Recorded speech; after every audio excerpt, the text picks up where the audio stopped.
Hello दोस्तों, आज हम ऐसे ग्रंथ के बारे में जानने वाले हैं जिसे आप एक बार पढ़ लो तो अमीर हो जाओगे। इस ग्रंथ की तंत्र विद्या अगर आप सीख गए तो आपको ऐसी ऐसी शक्तियाँ प्राप्त होगी जो कभी आप सोच भी नहीं सकते। लेकिन दोस्तों, इस ग्रंथ को पाना इतना आसान भी नहीं है। भारत ने इस ग्रंथ पर बैन लगाया हुआ है, तो आप समझ सकते हो कि यह ग्रंथ कितना खतरनाक हो सकता है। इस ग्रंथ का नाम है नीलावंती ग्रंथ। इस ग्रंथ को नीलावंती नाम की लड़की ने लिखा था, इसलिए इस ग्रंथ का नाम नीलावंती ग्रंथ पड़ गया है। तो आइए शुरू से जानते हैं कि नीलावंती ग्रंथ की उत्पत्ति कहाँ से हुई। बहुत साल पहले की बात है। आज के मध्य प्रदेश के एक गांव में एक व्यक्ति रहता था जिसे आयुर्वेद का काफ़ी अनुभव था, इसीलिए उसको आयुर्वेद का आचार्य भी कहा जाता था। उसकी एक बीवी और एक बेटी भी थी। उसकी बेटी का नाम नीलावंती था। एक दिन उसकी बीवी का देहांत हो गया। इस घटना से वो इतना डर गया कि वो गांव छोड़कर चला गया और जंगल में रहने लगा। धीरे धीरे समय बीतने के बाद उसकी बेटी भी बड़ी होने लगी। नीलावंती के पास बचपन से ही कुछ शक्तियाँ थी। इन शक्तियों से वो जानवरों से बात करती थी और जंगल के जानवर उसके पास आके सोने चांदी खजाने के बारे में बताते थे। पर उसके पिता ने कभी उसे गलत मार्ग पर चलने की राह नहीं दिखाई, इसलिए उसने कभी भी अपनी शक्तियों का दुरुपयोग नहीं किया। धीरे धीरे ऐसी समय बीतते चला गया। उसके पिता आयुर्वेद के आचार्य होने के कारण नीलावंती भी आयुर्वेद की बहुत बड़ी ज्ञाता हो गई। अब नीलावंती थोड़ी बड़ी होने के कारण उसके सपनों में भी भूत प्रेत दिखाई देने लगे। भूत प्रेत उसे सपने में बात करने लगे।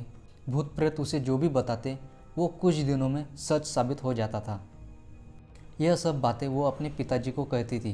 पिताजी भी डर जाते थे, आखिर वो भी इंसान ही थे।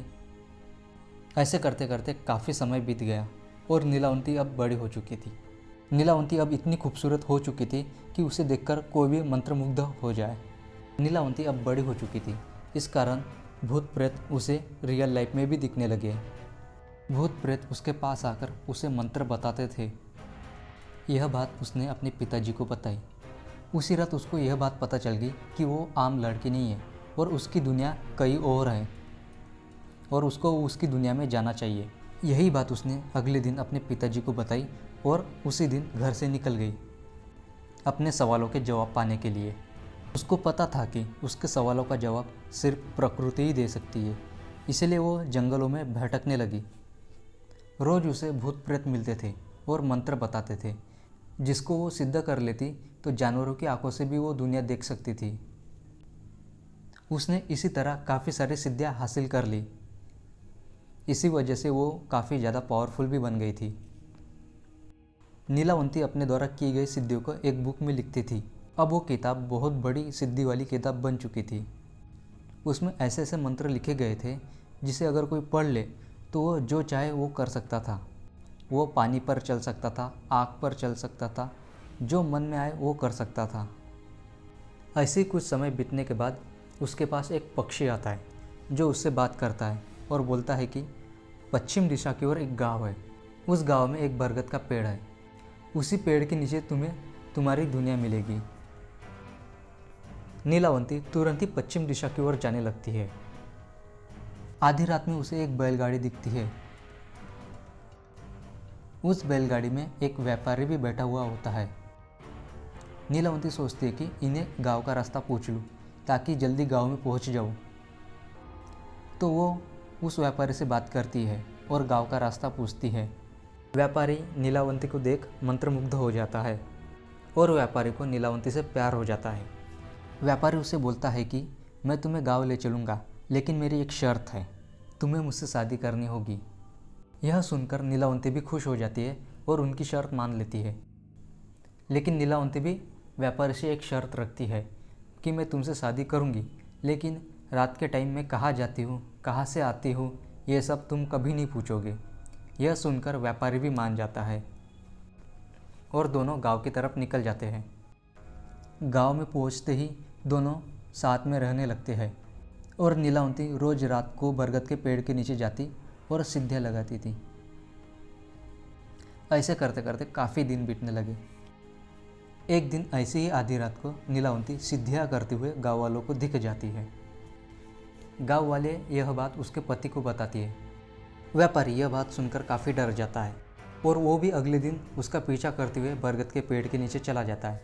तो वो देखता है कि सच में उसकी बीवी तंत्र विद्या कर रही थी।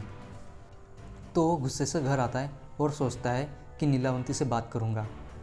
लेकिन जब नीलावंती घर आती है तो डर के मारे व्यापारी उससे बात नहीं करता। उस दिन नीलावंती को क्या होता है पता नहीं, लेकिन वो भरी दोपहर में सो जाती है और उसके सपने में एक भूत आता है जो कि बताता है कि नदी के किनारे एक लाश आएगी जिसके गले में एक ताबीज़ होगा। वो ताबीज़ निकाल लो और तुम्हें तुम्हारा रास्ता मिल जाएगा। यह सपना देखने के बाद नीलावंती नींद से उठ जाती है और खुशी के मारे नीलावंती रात होने का इंतज़ार करती है। अब नीलावंती ठीक 12 बजे घर से निकल जाती है। नदी के किनारे पहुंचने पर वो इंतज़ार करती है। कुछ देर बाद उसको नदी में कुछ दिखता है जो कि एक लाश बहती हुई आती हुई दिखती है। नीलावंती अब उस लाश को पकड़कर नदी के किनारे लाती है और उसके गले से ताबीज़ निकालने की कोशिश करती है। तभी पीछे से कुछ गाँव वाले लोग आ जाते हैं। जैसे तैसे नीलावंती उस ताबीज़ को निकालने की कोशिश करती है।